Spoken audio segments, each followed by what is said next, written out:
What's up, everybody? It's Chris with Every Time with Chris. I have these Proline shock shafts on my X-Maxx. These ones right here. And the back left one, I had a nightmare getting this O-ring on and getting it off. You can see, I never compared them, but you can see the red one is ever so slightly bigger than the blue one. I was able to get it in the shaft here perfectly, but what I noticed was I was servicing my X-Maxx. It was in pieces. Yeah, I was servicing my X-Maxx and I noticed this shock is sticky and I couldn't figure out why. Having the shock out, if you roll it around, well, you can't do it right now, but I rolled it around. It didn't look bent or anything. And taking it apart, this O-ring, when I was loosening that, it popped out funny. The shock never leaked. It never had problems. It just was sticky in and out. So what I noticed is, let me see if I can focus this. Of course I can't.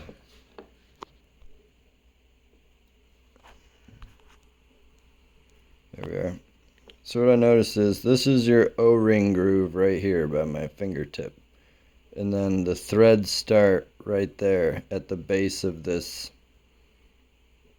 little shaft, we'll just call it. If we turn it over, you can see my O-ring slit has threads in it. You can see I'm starting to cut them out with a razor. But you can see the O-ring tube, if you will, slot for the O-ring was machined wrong. You can see my threads start one too high here and in the correct spot here, and down here the thread goes one up too high and normal here, so the O-ring will never sit there properly. So what I'm doing, keep myself moving here, so I'm taking a razor. I'm taking a razor and I'm putting it in the groove and I'm doing a circular motion, like just spin and cut at the same time with pressure. And then I'm at the point now where I can just push the thread with my razor and it just cuts super easy. And I will get back to you when I'm done with this. So you can see my little bits of plastic everywhere. But I took the razor right there and I made this groove the same size as this groove by just taking off one thread. Now I still have a little spot I have to clean up right there, but the rest looks pretty good. And right here, see, it matches up almost perfect now. So I believe this O-ring will still seal on the bottom of this lip right here. Not this bottom lip, this top lip where the O-ring sits. I believe the O-ring will still seal right up against there. So I don't think this will leak still. But I'm going to finish cleaning up this a tiny bit, put the O-ring on, and I will see if we can't screw it on to the shaft or tube together.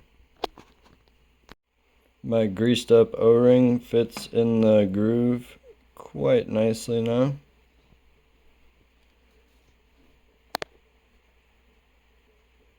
I think it's gonna work. I'm not so sure if this is gonna go on camera too well, but I'm using my cell phone instead of the GoPro on my forehead.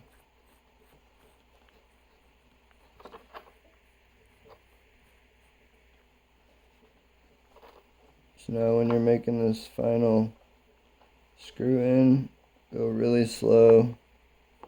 Check your O-ring. I like to run my thumb across it.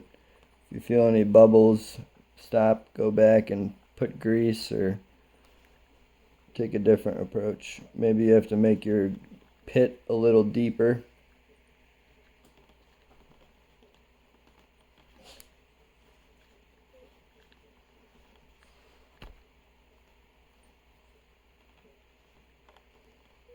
So now we're all screwed in nice and tight. Shaft goes in and out nicely. We'll do the roll test. You can tell nothing's bent. What I think happened is those threads I had to cut off were putting too much pressure on the O-ring, and I came down hard or something, and it was enough to bow out my tube. You see that? It's nice and flat. And then on half of it, just like half of the threads that were on there that weren't supposed to be, half of the tube is now blown out. I don't think I will have an issue with this shaft because nothing's actually bent. It's just a little bit flared right here. If I notice it leaking or acting funny or whatever, you know, I'll let you guys know, but I'm pretty sure that's going to solve my problem. And again, you can see we're moving in and out quite easily now. I'm spinning the shaft as I'm doing it. No binding. So I'm going to put this back together, fill it with oil. Maybe I will add to this video. Maybe I'll post another one. Here's the moment of truth. I don't know how I can get this to focus, but it's dry all around the bottom. For now.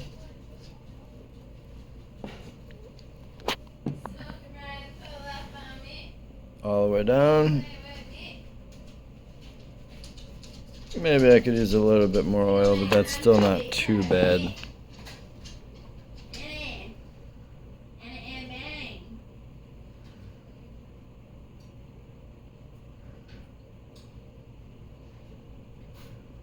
Oh. What? It's leaking.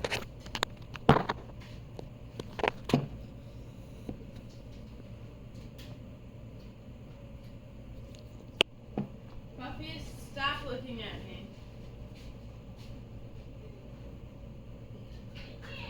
Stupid bitch. It's not as bad as it was.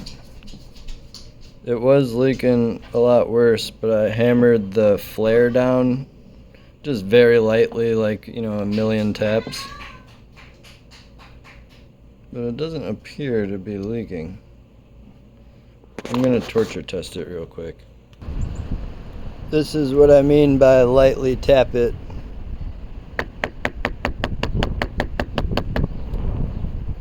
It's aluminum, so it will move very easily.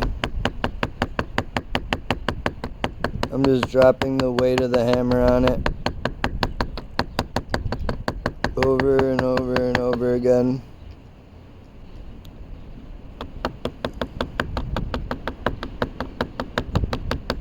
And the more taps you get before spinning it, the more round shape you'll end up with. This is what I mean by torture test it. I'm just gonna make sure it's 100% dry.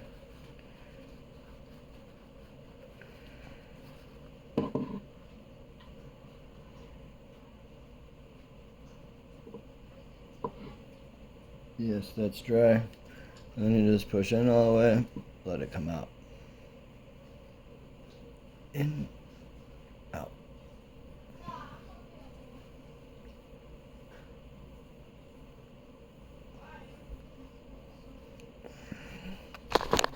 Check for leaks.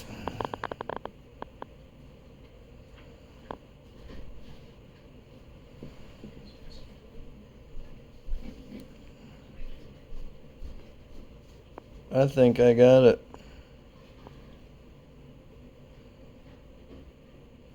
Yeah, before it was oozing like really bad when I pressed the shaft all the way down to the bottom. Now it appears to be good to go. Let's see, is that oil right there?